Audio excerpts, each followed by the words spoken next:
Welcome back, I'm Tedward, and today, thanks to Bond Group in Waltham, Massachusetts, we're driving a car that I've been dreaming about for decades. This is a 1999 Ferrari 550 Maranello, but not just any 550 Maranello. This has the coveted Fiorano Handling Package, which gives it stiffer springs and upgraded brake pads for better stopping and handling, so it should be a little more flat.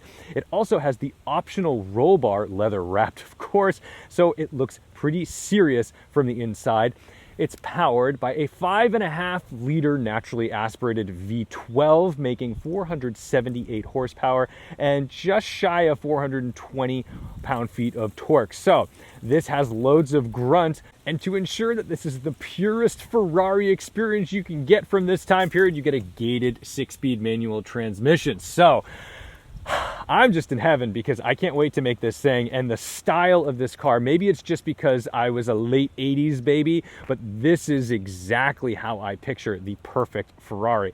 At the time this debuted, it was a pretty big deal because this was the first 2-seat front-mounted V12 Ferrari flagship they had come out with since the Daytona, the 365 GTB 4-cam. So there was, of course, the 400, the 412, the 456 GT. Those cars existed, and yes, they did kind of take care of the front-engine V12 rear-wheel drive thing, but they were 2+2s, so it is kind of a very specific thing to have a proper 2-seat GT car with a V12. And gluing us to the road on an aluminum BBS 18-inch wheel is this 255 section tire up front and a 295 section tire in the rear. And I mentioned the BBS wheels because there is actually a recall on 550s because they originally came with magnesium wheels, and if you owned one that came with those magnesium wheels, the center inserts on the other side of the wheel where the lugs go in apparently were cracking, so it was a safety issue and they replaced the mag wheels with the aluminum BBSs. You can see when you flip the wheels over, it'll say BBS and it'll have a Ferrari logo on there as well. So you've got all the goods, and there are people who have had issues I've read on Ferrari Chat where they flip over all 4 of their wheels and they find that one of them is one of the original mag wheels. It can be very difficult to go and find these BBS wheels later on. Let me show you inside because it's like all beautiful, gorgeous leather. Everything is in pristine condition in here, which is pretty impressive. This car has 83,000 kilometers, but here is that little leather-wrapped roll bar I was telling you about. So let's move this forward, which will expose the back of the seat and our luggage shelf back here, the parcel shelf, I should say, with the leather straps. And this is the kind of thing that makes these cars very expensive because they just put leather and expensive materials everywhere, despite the fact that some of the switchgear is, it's a little plasticky. It's not the most impressive thing in the world, but that's the thing, is if you can keep these in masterful condition and you can maybe restore things that go wrong, you've got a real special car in your hands, because they certainly don't make them like this anymore. Let me show you under the hood. I am in love with this hood scoop, and I think the style of this car just evokes F50 to me, which I really, really like. And there is our Type F133 Ferrari V12. This is the successor essentially to like Colombo and flat 12 engines that were prior to this. And I don't know, man. These things just make me so happy. I love a mid-mounted V8 Ferrari, but a proper V12 front engine Ferrari really, really does the trick. It never ages. This car still looks as elegant, classy, fast, and expensive as it ever did. Let me show you in the trunk as well. We'll pop this. See, this is what I mean. Like this switchgear, it's fine. It's just not like ultra expensive feeling. Back here, little bit of space, not a lot, just enough, but I've got room for my cameras, a cover, and some of the leather-bound toolkit and service records. But look at this.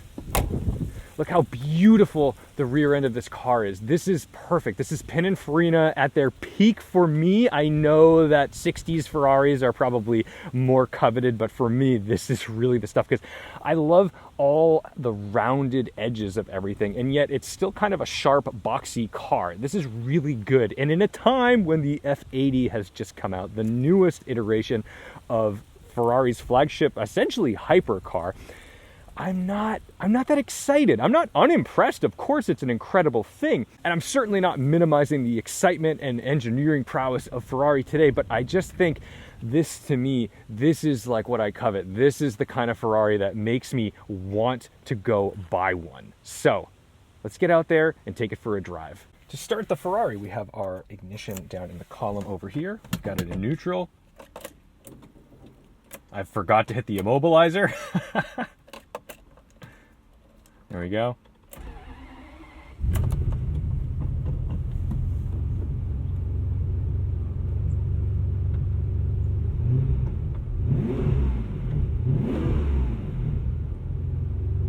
Oh, the familiar sound of a Ferrari V12. So, I'm going to open the door to show you the handbrake, because it's a flyaway handbrake just like we'd see on Aston Martins that we've driven plenty of in the past. To release, so it's currently engaged, but it sits down like this. Pull up till you feel a little bit of tension, press the button, and down, and then you'll see that parking brake light go away.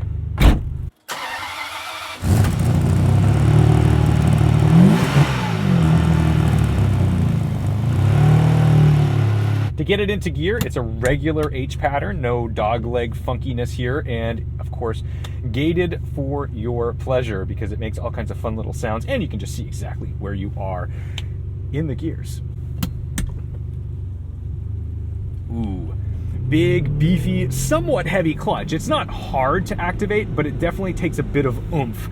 So it lets you know that you're driving something that's designed for a bit of torque and can take the abuse on the track.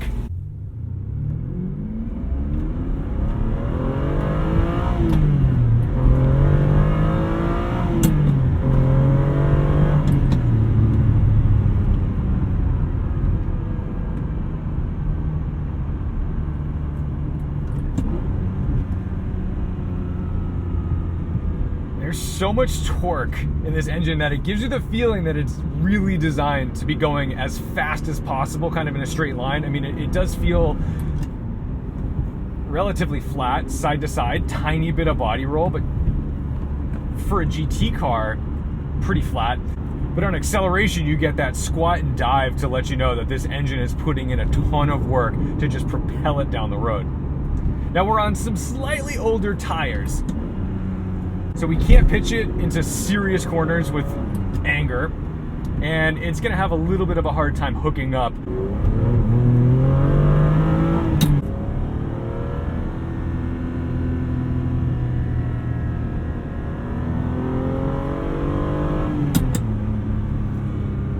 This gearbox definitely wants to be thrashed. Like it gives the sensation that it's happiest when you're hitting it like red line to red line. Driving it around town, while not impossible, does just feel a little heavy.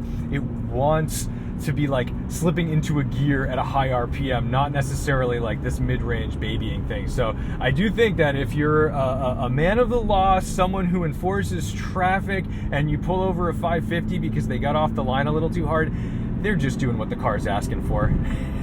Give them a little slack. But it's pretty easy to just like rev out this engine and do exactly what you want it to do.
some open motorway, it really comes alive. There's definitely road noise. You're fully aware of the speed, although only auditorily. Like, I'm getting great feedback through this car. It's telling me everything I want to know. And it's so stable and planted. Like, you get the sensation that you could drive this thing at 180 miles an hour pretty much anywhere and be very comfortable doing it.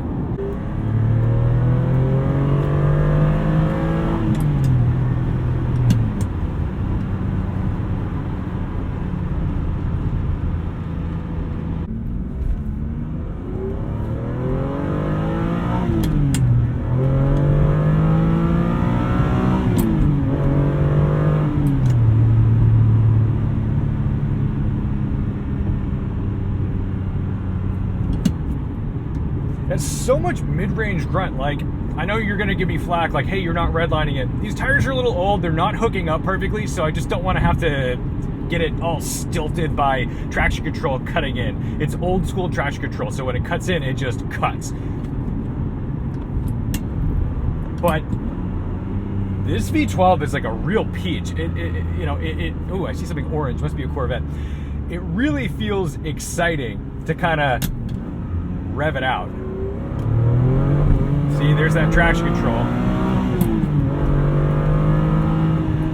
Bleed off some speed here.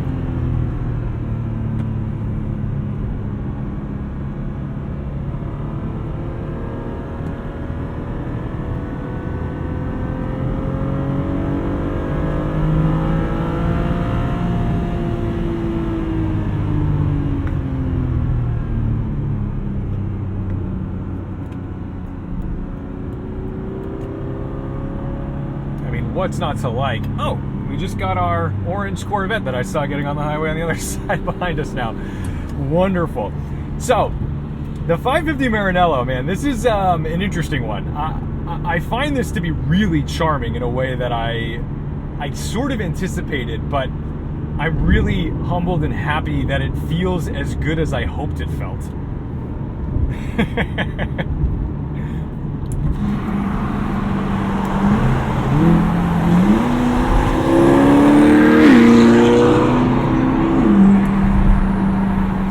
And these people just hit it on camera for you. I love it.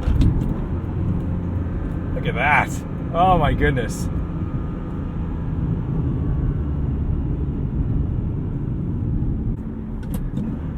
Driving this car is like a little bit of a workout, only because of the shifter and this clutch. The steering's fantastic, and it's supposedly a little heavier weighted because it has a different ECU for the Fiorano pack, but overall, if you have to drive this in traffic, I maybe wouldn't recommend it. Not because it's impossible or, anyone would get in this car and say, oh, you're being a wuss, the clutch isn't that heavy. That's true for about 10, 15 minutes, but if you had to do like an hour in bumper-to-bumper traffic every day, you'd probably get a little bit sick of that. Am I really talking about daily driving a 550? Why not? It is a car that was made as a GT car for an elegant businessman looking for some style. So this is what that car was. And this one with 83,000 kilometers was obviously used. But what I do recommend is this is a phenomenal GT car. I want to spend hours with this up in Vermont, New Hampshire, blasting through highways and mountain roads, because I really do think this would excel and just be a perfect companion on drives like that, because you'd get there feeling happy, kind of well rested because it's relatively comfortable despite being a little bit stiff. And I thought we were stopping a lot earlier, otherwise I would have gone for second.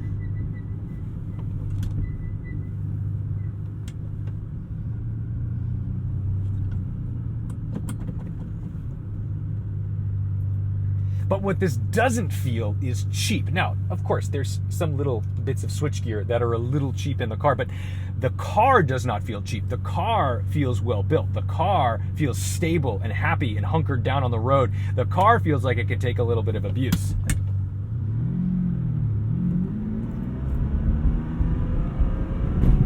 That's a little stiff. We're crawling over some road imperfections, and even with a bit of sidewall, you'll still hear a little ka-thunk thunk. And that could just be because of the Fiorano package and the stiffer springs.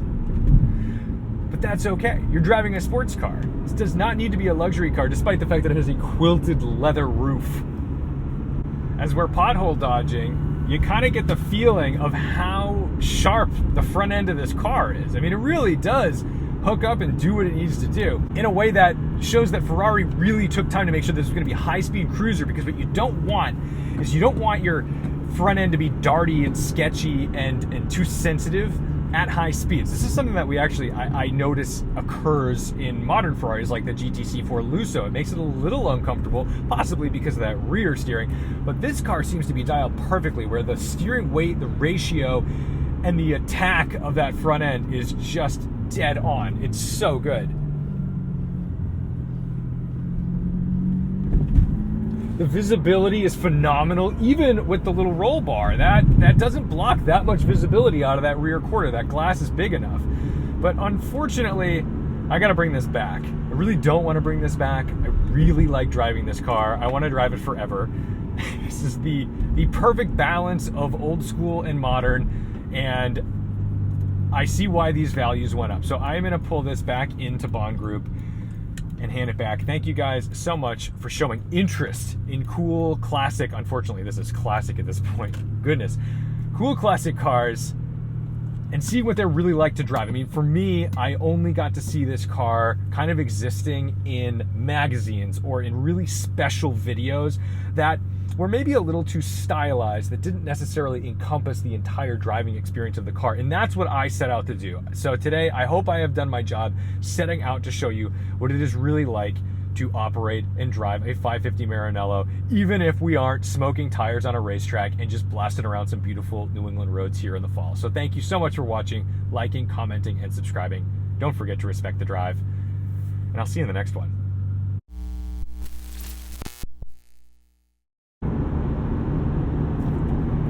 When you're out driving on the highway in a special car, you would think people would give you a little bit of respect or room, but you know, you get tailgated by people in like a Ford Fusion who just treat you as if you're in an Altima, and that their insurance isn't going to freak out when they find out that they rear-ended a $200,000, $300,000, $400,000 car. It's very frustrating, and it just means that when you are driving these cars, you need to have your wits about you. You need to be aware, because the average driver doesn't care. They really just do not care. And it's a good thing he did all that tailgating to get one position ahead of me. Okay, I sound like my dad right now. Let's get out and enjoy some quieter roads.